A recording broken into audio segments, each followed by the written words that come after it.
우리 교재 122페이지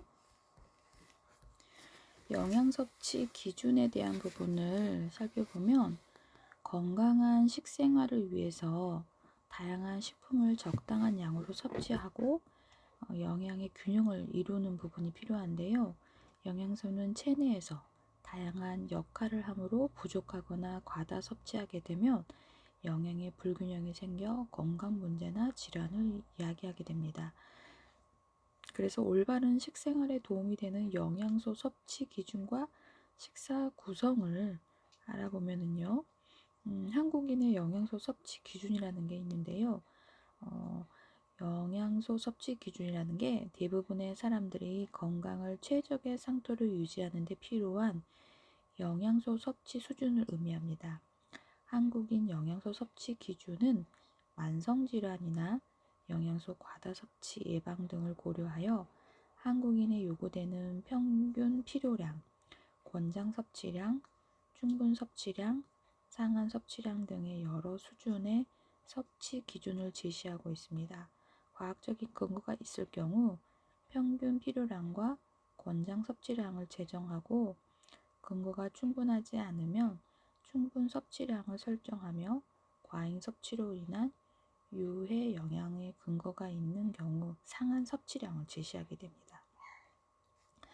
영양소의 섭취 기준의 연령군은 생애 주기에 따라서 영아기, 유아기, 아동기, 청소년기, 그리고 성인기, 노년기로 분류하고요. 영양 섭취 기준은 기준 체위를 바탕으로 대다수 사람들의 영양 요구량을 제정한 것이므로 개별적 차이를 고려하여 적용하도록 합니다. 식사 구성안을 살펴보면은요. 적절한 영양 섭취 기준이 정해지면 영양적으로 균형 잡힌 식단을 구성하게 됩니다.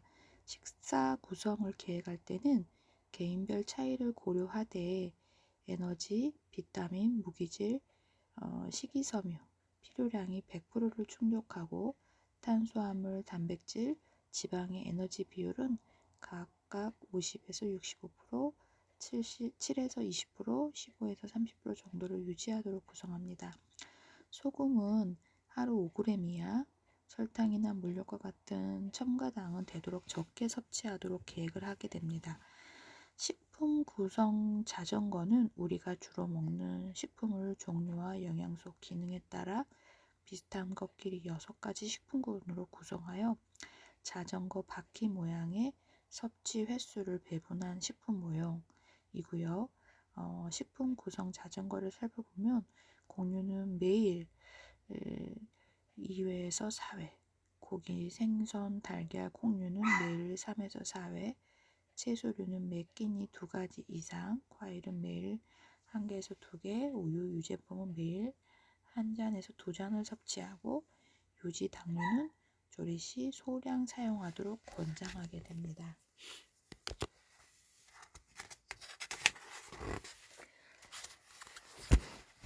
영유아기의 영양관리에 대한 부분을 살펴보면 영아기는 생후 2년까지의 시기를 말하는데요.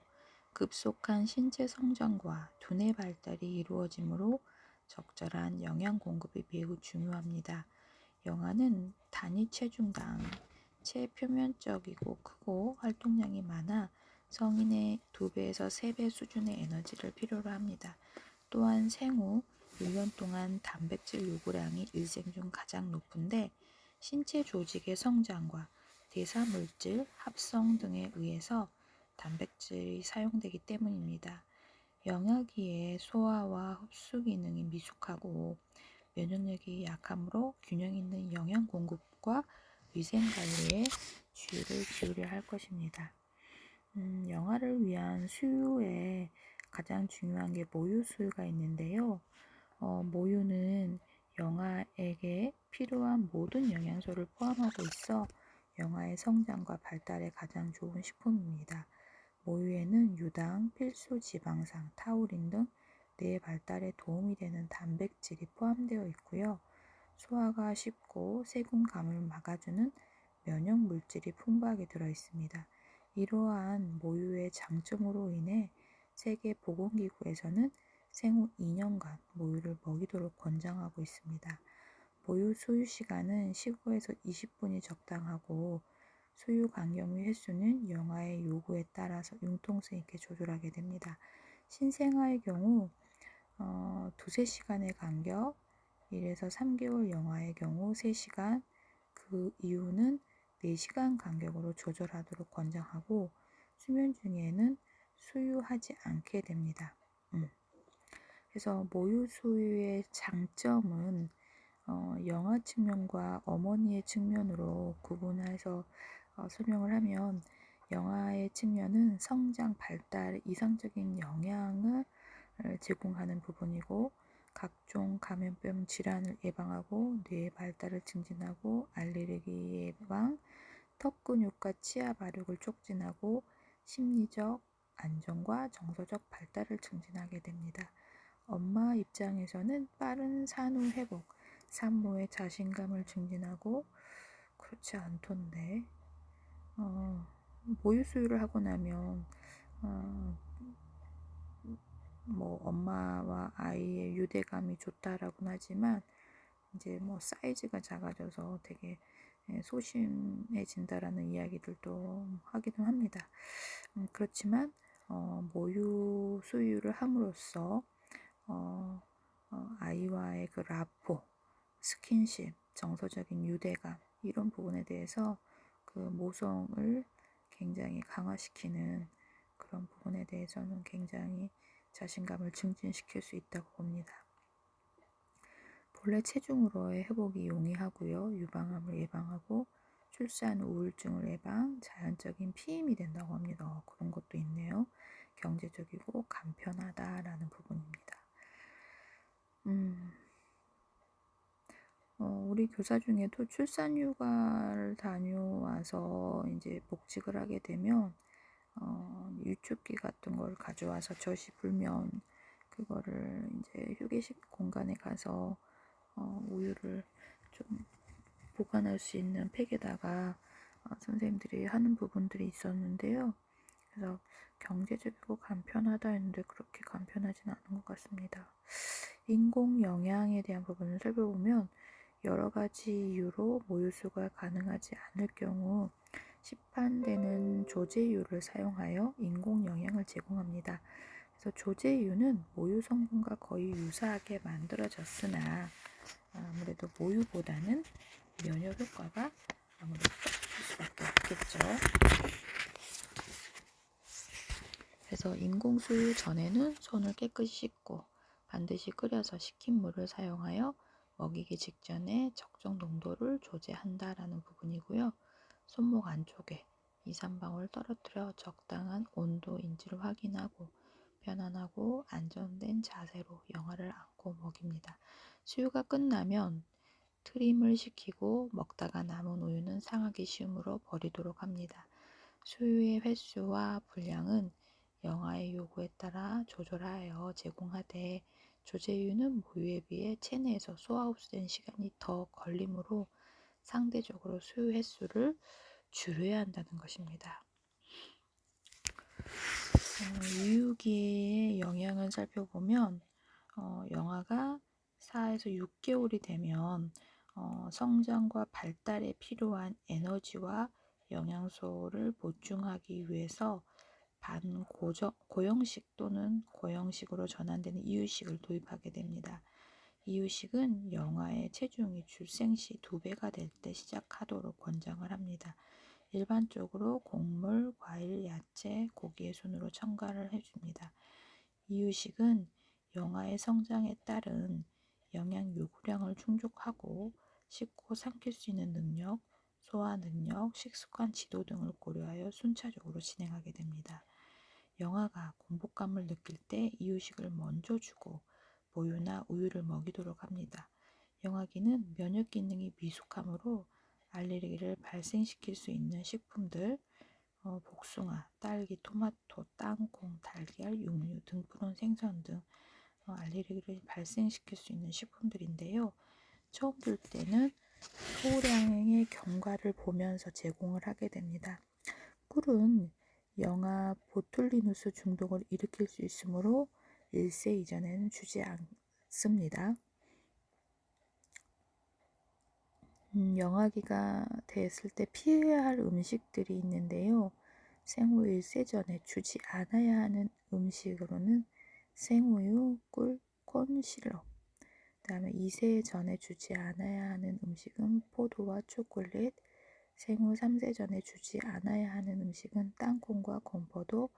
피해야 할 식품으로는 섬유소가 많은 식품, 단 음식, 케이크, 과자, 탄산음료, 짠 음식, 젓갈, 장아찌, 고지방 식품, 장어, 생크림, 향신료와 조미료, 영아가 피해야 할 음식들입니다.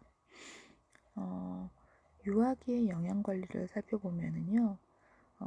유아기는 다양한 신체 기능과 조절 능력이 발달함에 따라서 기본 생활 습관이 형성되는 시기이기도 합니다. 스스로 자립해서 먹을 수 있고 소화 기능도 발달하므로 성인식과 유사한 음식을 다양하게 섭취할 수 있습니다. 유아기는 자아의식이 발달하면서 식품에 대한 기호가 생기고 음식에 대한 좋고 싫음이 분명해져 식욕부진이나 편식의 문제가 나타나기 쉽습니다.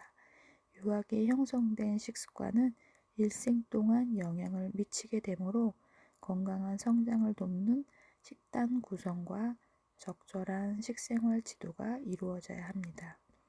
식단 구성을 살펴보면 유아기는 영아에 비해 성장 속도가 완만하여 먹는 양이 줄어들고 식품에 대한 기호와 자기주장이 생겨나 스스로 식품을 선택하고 먹으려는 경향을 보입니다. 그래서 신진대사 작용이 활발히 이루어지므로 체중당 필요한 에너지와 단백질 수분의 요구량은 성인보다 높습니다. 개인의 신체 크기와 활동량에 따라서 영양 요구량의 차이가 크므로 식품의 질과 양을 고려하여 식단을 구성해야 합니다. 양질의 단백질과 우유, 유제품을 중심으로 곡류, 채소류, 과일, 수분, 균형 있는 영양을 섭취할 수 있도록 합니다. 특히 철 결핍성 빈혈을 예방하기 위해 간, 달걀 노른자, 육류, 어류 등의 철이 함유된 식품을 많이 섭취하도록 합니다.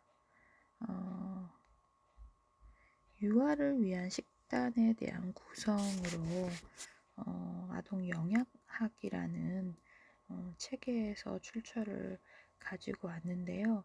한 끼 식사 구성에 곡류, 고기, 생선, 달걀, 콩류, 채소 및 과일류, 우유, 유제품, 당류의 5가지 기초 식품군을 고루 포함하게 됩니다. 양질의 단백질과 칼슘을 충분히 공급할 수 있는 식단을 구성하고 지방과 콜레스테롤 섭취량을 너무 제한함으로써 에너지와 필수 지방산 부족, 지용성, 비타민 흡수가 저해되지 않도록 합니다.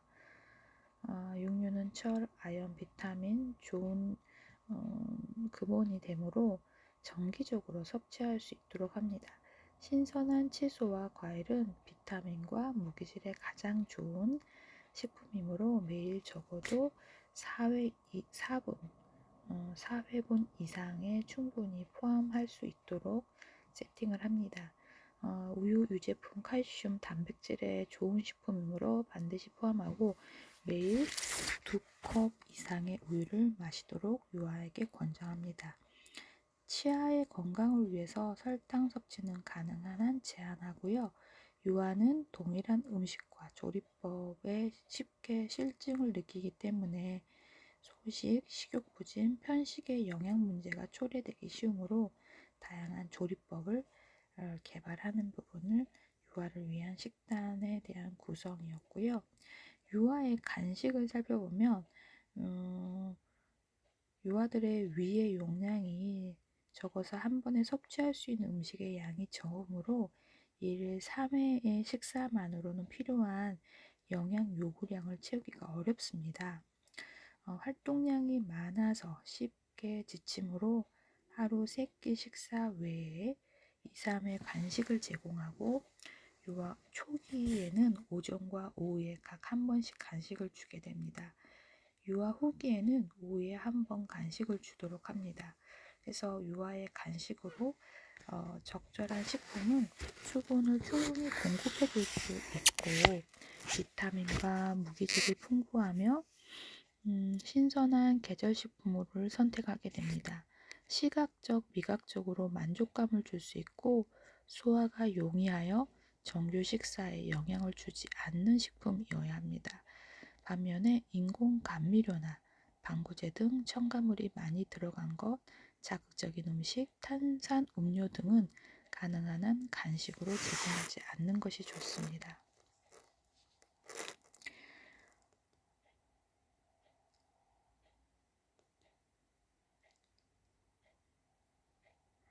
영유아기의 영양에 대한 문제로 성장과 발달에 활발하게 이루어지는 영유아기 영양 문제는 일생 동안의 건강과 영양 상태에 영향을 미칠 수 있습니다.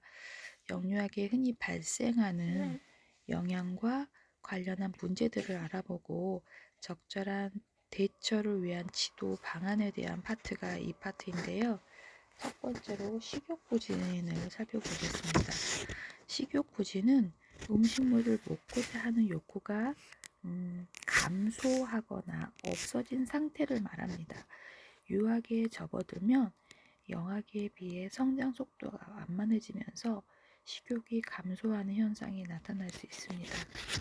대부분의 유아가 성장 과정에서 일시적인 식욕 부진과 음식에 대한 기호가 불안정해지는 경험을 하게 되므로 지나치게 민감하게 반응하거나 걱정하지 않아도 되는 부분입니다.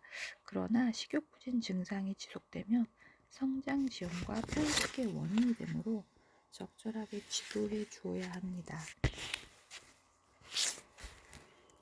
그 원인을 살펴보면 단조로운 식단과 조리법으로 음식에 대한 흥미를 잃거나 잦은 간식 등으로 인해 식욕이 줄어들어 발생하기도 하고요. 부모의 지나친 간섭이나 과잉보호에 의해 욕구 불만이나 스트레스가 있는 경우에 나타날 수 있습니다. 이 외에도 활동량이 부족하거나 질병으로 건강 상태가 좋지 않을 때에도 식욕부진 증상이 생기므로 원인을 찾아 적절하게 지도해 주어야 합니다. 식욕부진에 대한 지도 방법은 우리 교재에 5가지로 설명하고 있는데요. 식품의 재료나 조리 방법을 다양하게 하여 음식을 제공하고 그릇에 담는 방법을 바꾸는 등 식사 환경에 변화를 주어 유아의 음식에 대한 흥미를 유도합니다. 조리 과정이나 식사 준비에 유아를 참여시켜 관심을 갖고 자발적으로 먹을 수 있도록 지도하게 됩니다. 적당한 운동과 신체 활동을 통해 활동량을 높이도록 합니다. 즐겁고 편안한 분위기에서 식사할 수 있는 환경을 마련하고요.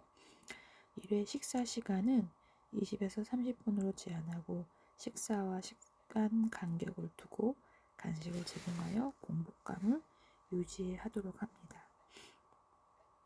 편식에 대한 부분인데요. 식품에 대한 선호가 특정한 종류에만 한정되어 균형 있는 영양 섭취가 이루어지지 않거나 성장과 발육에 장애를 일으키는 경우를 말합니다. 다시 말해 편식이란 한두 가지 음식을 먹지 않거나 기피하는 것을 의미하는 것이 아니라 특정한 식품군, 예를 들면 채소나 고기류 등을 전혀 먹지 않아서 영양상 문제가 되는 경우를 말합니다. 편식은 불균형한 영양 섭취뿐만 아니라 사회관계, 성격 등에도 부정적인 영향을 미칠 수 있으므로 교정해 주는 것이 바람직합니다. 일반적으로 편식은 자아의식이 발달되고 좋고 싫음이 분명해지는 3세 전후에 발생을 하고요. 유아기에는 식욕과 식품에 대한 기호가 유동적이므로 식사 환경이나 조리법에 변화를 주거나 적절한 지도를 통해 편식 행동을 교정하는 것이 가능합니다. 그러나 아동기 이후로는 편식 습관을 교정하기 어렵고 성장 과정에서 신체 발육 저하, 영양 불균형, 질병에 대한 면역 약화, 심리적 문제 등 여러 가지 건강 문제가 발생하게 됩니다. 음식에 대한 기호가 유동적이고 식습관이 형성되는 유아기 편식 습관을 교정하도록 부모와 교사가 함께 노력해야 하는 이유이기도 합니다. 편식의 원인은 이유기에 형성된 미각, 그다음에 생리 심리적인 요인, 사회 경제적인 요인, 가정의 식사 환경 이 부분으로 살펴보면 우유에서 고용물로 섭취가 전환되는 이유기에 단조로운 식품을 선택하고 제한된 식재료, 동일한 조리법 등을 다양한 음식을 접해보지 않은 경우 편식이 생기기 쉽습니다. 그래서 생리적인 심리적인 요인에서 미각이 발달하는 과정에서 특정한 식품의 냄새와 맛, 향 등에 민감하게 반응을 하고 기피하는 반응을 나타냅니다. 또한 억지로 먹도록 강요당하거나 구토, 목통 등으로 음식에 대한 불쾌한 경험이 있을 경우 심리적 요인으로 편식이 나타납니다. 사회 경제적 요인은 영유아가 성장하고 있는 지역의 환경적 조건이나 경제적인 어려움으로 인해 식품 선택의 기회가 제한됨으로써 편식이 생길 수 있습니다. 가정의 식사 환경은 부모와 형제들의 편식 등 가족의 식습관을 통제적이거나 과잉보호하는 양육 태도에 의해 편식하게 되는 경우가 있는 부분이 있습니다. 편식을 지도하는 방법으로 7가지로 교재는 정리하고 있는데요. 식재료의 조리법에 변화를 주어 다양한 식품을 접할 수 있는 기회를 제공하는 부분입니다. 새로운 음식을 한 번에 한 가지 소개하고 며칠 후 다시 주어 그 음식에 익숙해질 수 있도록 합니다. 유아에게 적절한 조리법을 선택하고 음식의 맛을 성인의 기준에 맞추지 않습니다. 부모나 가족이 편식을 하지 않으며 모범을 보입니다. 싫어하는 음식을 억지로 강요하지 않으며 식사 환경을 즐겁게 만듭니다. 편식하지 않는 또래 친구와 함께 식사하는 기회를 갖습니다. 조리 과정이나 식사 준비 등에 유아를 참여시켜 관심을 유도하는 부분이 있습니다. 비만은 섭취 열량이 소비 열량보다 많아 체내에 지방이 과도하게 축적되는 것을 말합니다. 유아기는 지방 세포의 수가 증가하는 시기인데요. 어려서부터 육식 위주의 식단, 인스턴트, 패스트푸드 등의 입맛에 길들여져 비만이 되면 이후 정상 체중으로 돌아가기 매우 어렵습니다.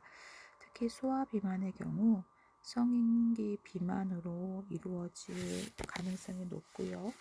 고혈압, 당뇨, 심근경색, 성인병을 유발하고 사회 정서 발달에 부정적인 영향을 미치기도 합니다. 비만의 원인으로 식습관에 문제를 들 수 있는데요.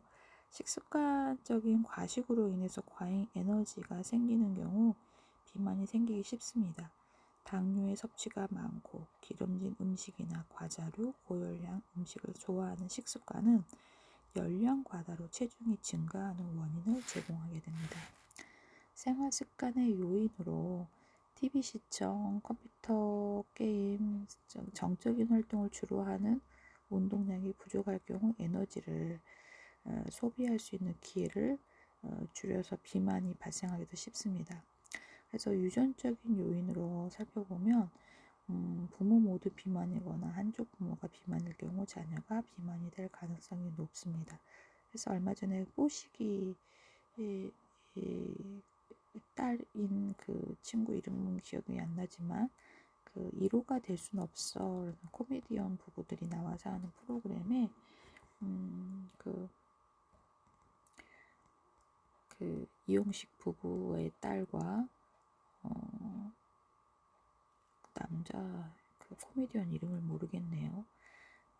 아무튼 되게 훤칠한 아들을 둔 코미디언 부부하고 이렇게 식사를 하면서 이용식 딸이 뽀식이 딸이 얼마 전에 굉장히 많은 다이어트를 했던 이야기들을 하는데 그래서 그 부모 중 한 명이 비만일 경우 자녀가 비만일 가능성이 높다라는 부분은 되게 맞는 말 같아요. 그래서 기타 질병을 살펴보면 지능장애, 호르몬 이상의 질병에 의해 비만이 발생할 수 있습니다.